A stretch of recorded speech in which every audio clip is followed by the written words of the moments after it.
The name Marilyn Monroe is known worldwide and is better known than some movie stars today, but still, some fail to see her as more than a moneymaker and a pretty face.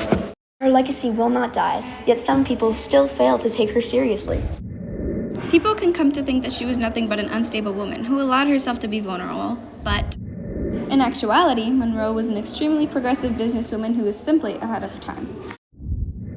Honestly, the only reason that she is widely viewed as unstable is because of double standards. Many celebrities struggle mentally. She's just sometimes mainstream seen like this because she was a strong, independent woman in the industry. It may seem in the pictures that she was thriving, but really behind the scenes, her mental health was hanging on by a thread. In her childhood, she was harassed and physically abused multiple times while living in foster care, but she still worked her way to the pinnacle of her Hollywood career. But she shook the comments off like they were nothing and still managed to hold her own.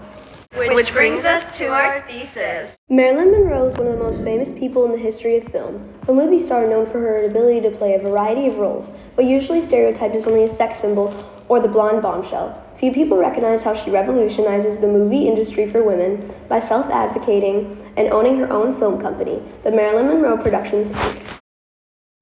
Monroe, along with hundreds of other actors in the industry, were treated as things. She suffered through multiple infections and illnesses on set, and yet she was still forced to show up at work. The company you signed with would even sometimes control your life outside of your career, like what you say or who you marry. And after all of this, Monroe was still underpaid, being the world's biggest movie star. The film industry in the 1950s was designed to crank out cheap, low-quality movies that sold tickets fast. The roles Monroe was given only exploited her looks and didn't showcase her talent. Monroe was forced to put up with foolish scripts that limited her creativity. Eventually, she realized that Hollywood wasn't the pretty reality everyone thought it was. In 1954, she didn't attend the first rehearsal of the play Pink Tights in protest. Shortly after, she was suspended from her salary and replaced by Joan Collins, who starred in the original production. Shortly after, she decided to fire her agent and move to the East Coast to study acting with Lee Strasberg. Over the course of a year or so, Monroe and Milton Green, an American photographer and producer, had also befriended each other, and she stayed with him in Connecticut while she was living on the East Coast. She hadn't fully escaped the clutches of 20th Century Fox, but she put a great deal of space between her and Hollywood, having planned to move across the country. But how did she do it? Well, she managed to travel incognito, taking on the persona of a woman named Zelda Zonk. She booked a plane ticket from Los Angeles to New York sporting a black bob wig and a headscarf. She came to New York to reinvent her life and her career. She intended to stay here for the rest of her life to explore the city and attend college classes and also acting classes.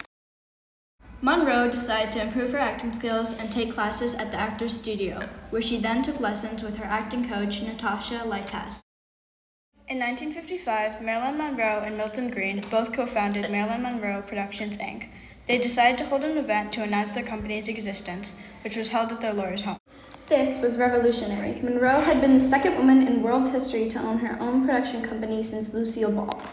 Milton Green was appointed vice president with 49% of the earnings belonging to him and 51% belonging to Marilyn, the head of the company. When 20th Century Fox heard about this new development, they were outraged. Marilyn was sued by the company because she dared to be ambitious and independent. Later, they finally struck a deal with 20th Century Fox, making them partly involved in production with the studio even after they had sued Monroe. They also went on to create two projects, Bus Stop in 1956 with Fox and its only dependent production, and The Prince and the Showgirl. The Prince and the Showgirl won 2 awards. First, the David D. Donatello Prize, and second, the Crystal Star Award. Being the president and owner of her own company in a field where only 5% of the film industry was women was a big leg up. Monroe had made it. She was the most beloved movie star in the world and was the second woman to own her own production company. But in 1956, the company started to shift in different directions. Ultimately, Green and Marilyn parted creative ways due to Monroe choosing to take a break from producing.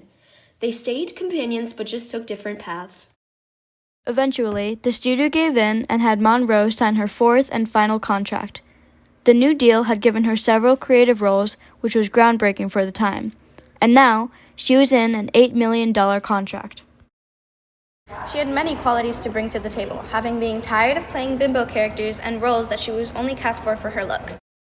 Now, Monroe worked with directors who helped develop scripts that appealed to her, showcasing her acting skills. Hollywood would now continue to undergo an era in which movie production was declining. The film industry was designed to make substandard, inexpensive movies that would sell out. Now, talented actors and actresses started refusing more scripts and founding their own production companies. Monroe's victory was only accentuated as the studio started losing more money and TV became more popularized. The new headlines in newspapers had changed.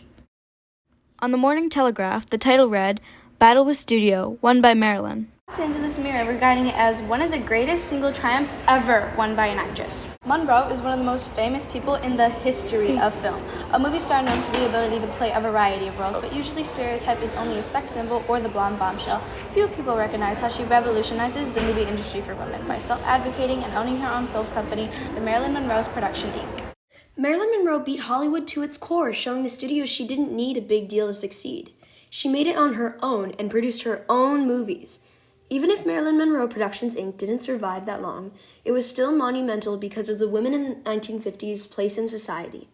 She didn't settle down and find a good husband and become a homemaker. She followed her dream and faced the people that wanted to bring her down.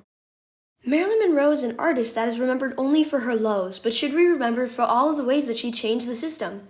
She took on one of the most challenging feats an actress could and succeeded. She is a visionary to all and should be seen as a progressive feminist.